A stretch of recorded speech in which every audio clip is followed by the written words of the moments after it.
এই কারণে আসতে পারি নেই। এই জন্য এটা একটা আলোচনা আছে যে আলোচনা করতে হবে। আমি আগে হয়তো জানলে তোমাদের ওই প্রোগ্রাম ঘরে আসতাম, কিন্তু এই জন্য সরি। আমি ইনশাল্লাহ নেক্সট প্রোগ্রামে জগন্নাথ বিশ্ব গোপালগঞ্জ জগন্নাথ বিশ্ব ছাত্রদের প্রোগ্রামে আরো আমি অবশ্যই থাকবো। সে ঢাকা হবে তোমার গোপালগঞ্জ। সবাইকে ধন্যবাদ।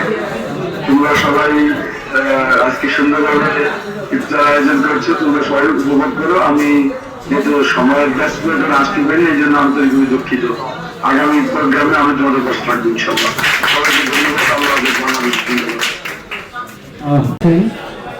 এই যে জগন্নাথ বিশ্ববিদ্যালয়ের যে কমিটি গঠন হয়েছে, এই কমিটি গঠন হয়েছে 4.5 বছর পরে, অর্থাৎ বিগত যে শেখ হাসিনা সরকারের আমল ছিল, সেই আমলেও কিন্তু জগন্নাথ বিশ্ববিদ্যালয় জেলা ছাত্র কল্যাণ পরিষদের যে কমিটি, এই কমিটি কিন্তু মানে রান করে নাই। কমিটি ছাড়াই হচ্ছে শিক্ষার্থীরা তাদের কার্যক্রম চালাই গেছে।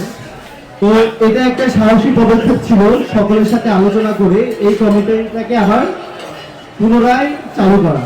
তো সেই জায়গা থেকে আমরা কমিটিটাকে পুনরায় চালু করেছি সকলের কল্যাণের জন্য। জগন্নাথ বিশ্ববিদ্যালয়ের ছাত্র কল্যাণ সত্যিকার অর্থে শিক্ষার্থীদের কল্যাণের জন্য কাজ করবে। কোনো ধরনের রাজনৈতিক প্রভাব থেকে মুক্ত থেকে শিক্ষার্থীদের যে কোনো ধরনের সমস্যা সমাধানের জন্য, গোপালগঞ্জের যে কোনো শিক্ষার্থী যে কোনো সমস্যা সমাধানের জন্য জগন্নাথ বিশ্ববিদ্যালয় জেলা ছাত্র কল্যাণ কাজ করবে।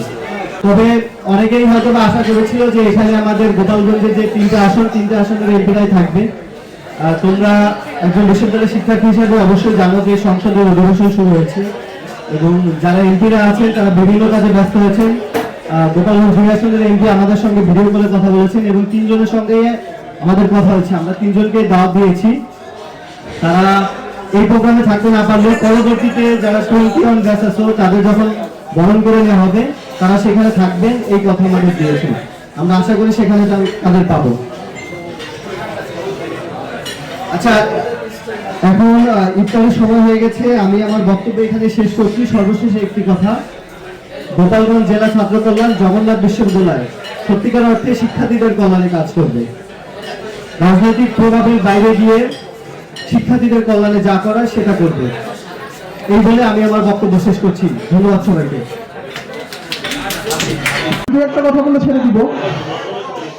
গোপালগঞ্জ জেলা ছাত্র কল্যাণ পরিষদ একটি ঐক্যবদ্ধ পরিবার। আমরা সকলে মিলে কাঁধে কাঁধ মিলিয়ে কাজ করে গোপালগঞ্জ জেলা ছাত্র কল্যাণ পরিষদকে এগিয়ে নিয়ে যাব।